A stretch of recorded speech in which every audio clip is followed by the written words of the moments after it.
last video, I talked about the optogenetics technique in general, what it can be used for, and how it works. So in this video, I want to talk about the question, how much light do you need to send into the brain, and how do you know it's enough or not enough? So optogenetics often involves an optical fiber that goes into the brain and ends at the area where you want the light. And the question then is, like, if you connect that optical fiber to the light source, how high do you have to turn up your laser, for example, to make sure that the light goes everywhere you want, but not anywhere else you don't want?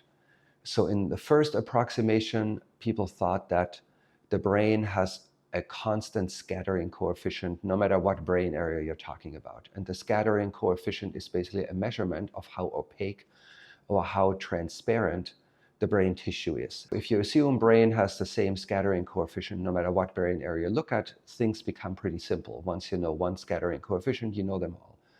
However, unfortunately, that's not true. There are brain areas that are very, very opaque and other brain areas that are not very opaque.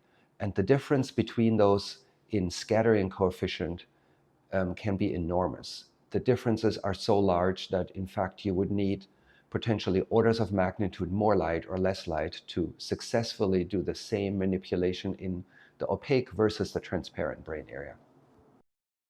So how do we know that different brain areas have different scattering coefficients? We did experiments where we used samples of brain tissue from various brain areas, and we did exactly that same experiment as you would want to do with your optical fiber. We placed an optical fiber on the tissue, and we looked at how far the light spreads in these samples of brain tissue. We measured the scattering quantitatively, and we came up with a scattering coefficient for each one of these brain areas.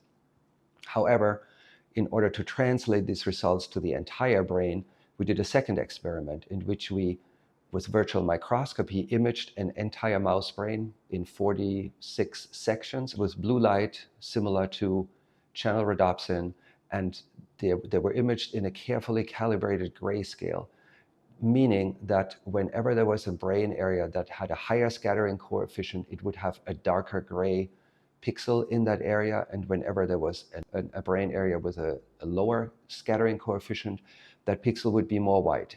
And then we imaged the entire mouse brain. So what you can do from these images, you can look at any given pixel which contains, for example, the brain area that you like best, your favorite brain area, and read the gray value in that area. And that gray value is then put into an equation, and it's basically a representation of the scattering coefficient. So once we did all that, we put all this information into an app, which we call the Optogenetics or the Optogenetics Pro app. And that app is basically doing exactly the same thing. You go through the brain atlas, you find your brain area of interest, you tap on it with a finger twice, and then a red dot appears in that brain area. Note that nothing is labeled in this brain atlas. We are giving you just the raw images, but we note that everybody can find their own brain area. For example, the brain areas we work with in our lab, I have no trouble finding them on any section that you put in front of me. So you find your brain area, you tap on it with your finger, a red dot appears, and that tells you the app will read the scattering coefficient of that exact brain area. And then you go back to the parameter entry screen and say, use the area from the brain atlas, and then you tell the app a few other things, like which optogenetic protein you're trying to use, what your goal is for activation percentage, and so forth. And then you tap on the function plot, and you will get a simulation of the light spreading in your brain area once it comes out of the glass fiber with those parameters that you gave the app.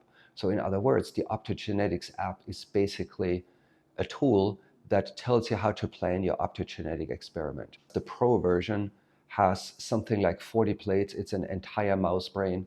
So if your favorite brain area is not contained in the regular version, you need the Pro version, and that will take a little bit more space on your phone. But other than that, the two versions work exactly the same. If you want to know more details about this, there is a publication that is linked on our website, and you can read all the details about how this was done there.